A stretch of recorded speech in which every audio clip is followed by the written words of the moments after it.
on retrouve un auteur, lui, très français, qui joue aussi beaucoup avec les mots, mais d'une façon très différente, Sacha Guitry, notre cher Sacha Guitry, 1885-1957, vous voyez, c'est presque pareil. Hein. Ils sont pratiquement contemporains, ils ont vécu à peu près la même période. Et on voit, vous allez voir combien le comique français était beaucoup plus littéraire que celui de Karl Valentin. Donc Sacha Guitry, je vous le rappelle, dramaturge, acteur, réalisateur, célèbre pour son esprit vif et son style très élégant. Il a écrit de nombreuses pièces de théâtre.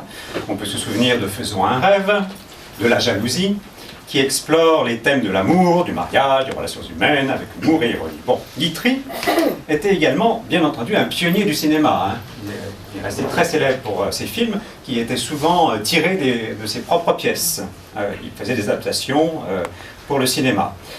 Son talent de dialoguiste et son sens de la mise en scène ont marqué d'une part le théâtre du XXe siècle et puis le début du cinéma du siècle aussi. Aujourd'hui, il est reconnu comme l'un des grands maîtres de la comédie à la française. Et nous allons écouter ça après Karl Valentin, Sacha Guitry.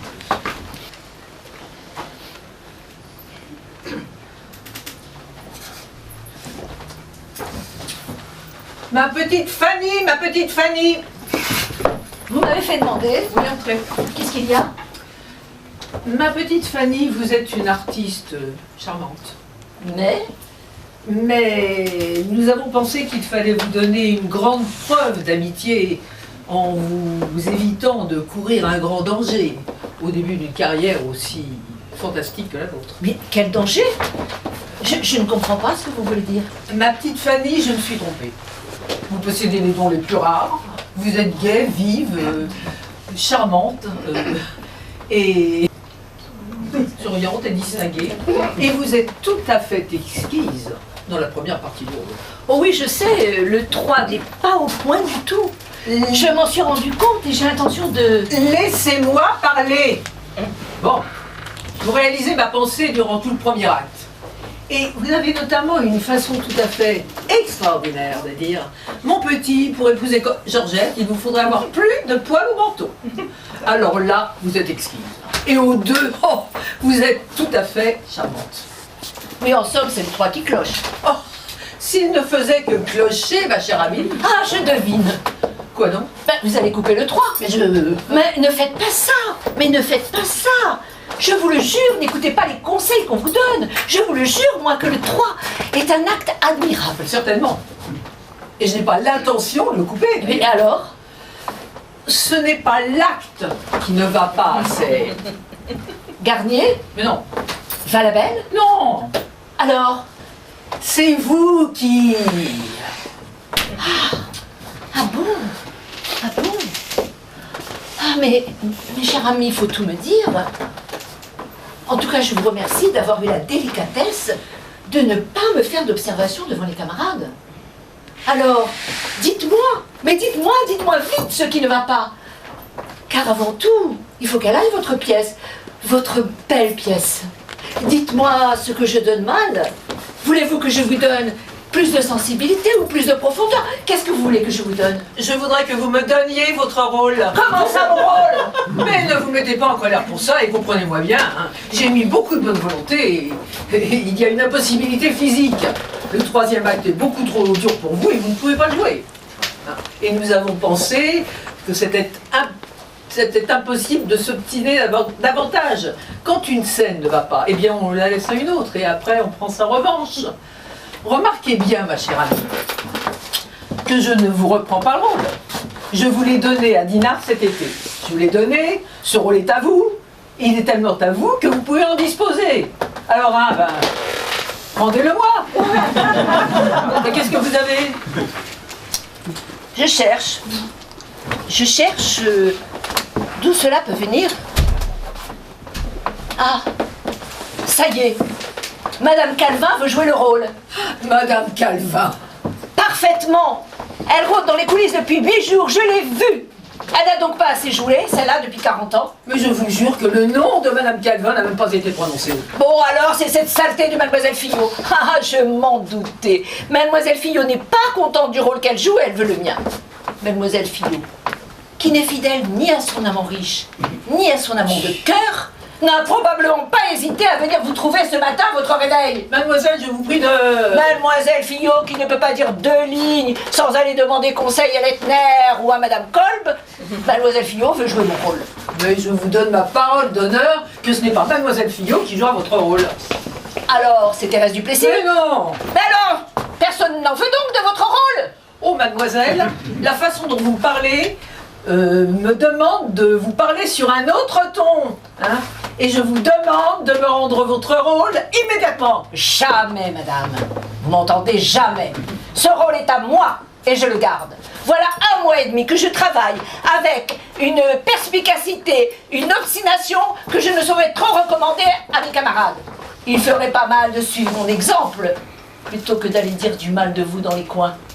Ça non plus, vous ne vous en êtes pas rendu compte. Je me rends compte que d'une seule chose, mademoiselle, c'est que vous ne pouvez pas jouer le 3e acte. Bah, c'est peut-être parce qu'il est moins bon que les 2 premiers. Oh, mademoiselle, mais je vous interdis de juger ma pièce.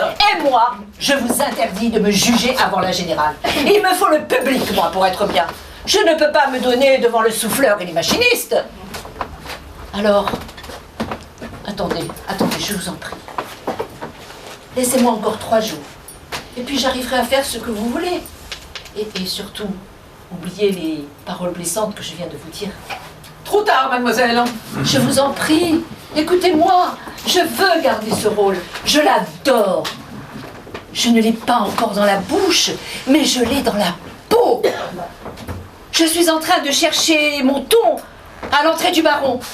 Mais il n'y a pas de cri, mademoiselle. Il y a seulement la scène avec le beau-père. Qu'elle est belle, cette scène-là.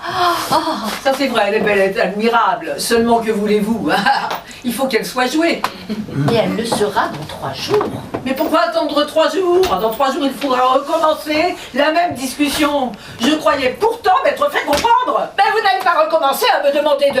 Oh, mademoiselle, hein, si vous voulez avoir la vérité, je vous la donnerai, moi. Si, je veux savoir la vérité. Non, non, non et non. Je vous rendrai votre rôle si vous me dites la vérité.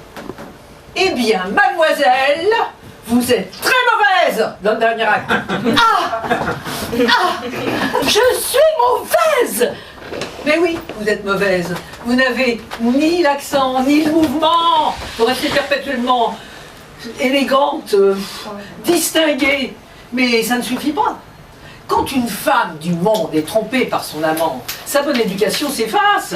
Et on n'a plus devant les yeux qu'une femme, une femelle, acharnée, violente, endurière s'il le faut. Mais ça, mademoiselle, mais vous ne le donnerez jamais. Jamais. Mais non, jamais.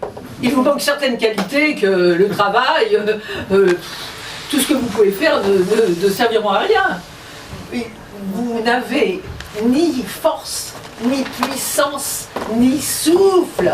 Votre talent n'est fait que... Mon talent. Mais j'en ai peut-être plus que vous du talent. Moi aussi, je vais vous la dire, la vérité.